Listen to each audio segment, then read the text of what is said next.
Good day everyone!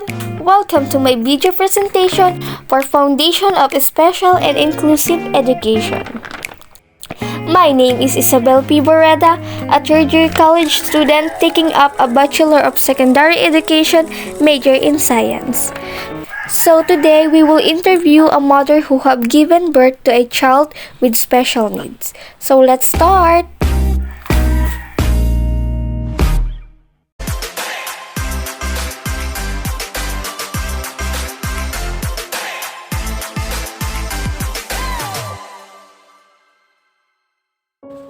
So, magandang araw po. Kamusta po kayo? Mabuti man sa awa ng Diyos. Ano pong pangalan ng inyong anak? Diyan po. At pang ilan po siya sa magkakapatid? Bali, panganay siya. Panganay po. Ilan po silang magkakapatid po? 2.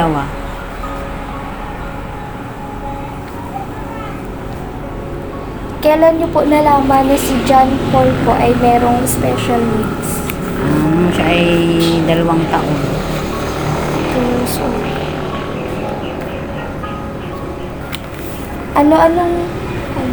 Anong mga bagay po ang dapat ninyong ipagpasalamat sa Diyos sa pagbibigay niya sa inyo ng inyong anak na si John Paul po? Kahit na kami nagkaroon ng ganitong anak, at siya bali parang nakakon sa aming buhay, yung kumbaga, yung dapat tanggapin na yun siya pinagkaloob ng Diyos sa amin. Ganun. Ano-anong mga hamon po sa buhay ang naranasan niyo sa pagpapalaki at pag-aalaga niyo sa kanya? Ayun, lagi siyang yung tinik na nagkakaroon ng yung matabagay na isang sisumpo. Yung tawag doon, ng cerebral. Tumitirik yung kanyang mata, tapos lagi siya ng ospital. Masaya po ba kayo at may anak kayong katulad na po? Saya naman kasi kailangan talaga namin tanggapin dahil yun yung pinagkaloob ng Diyos sa amin. Kaya pinagpasalamat namin sa Diyos. May mga suporta po ba kayo natatanggap mula sa pamilya at sa pamahalaan para sa kanya? Yung bali yung sa purpose, minsan yung tulong na galing sa kalapa pag may aming tulong. Ganun. Paano niyo po ipinakita sa kanya na siya ay tanggap niyo at ng pamilya po? Bali, siya, inaalagaan namin siya ng mabuti, tapos mahal naman namin siya. Pinagkaloob namin sa kanya kung ano yung pangailangan niya.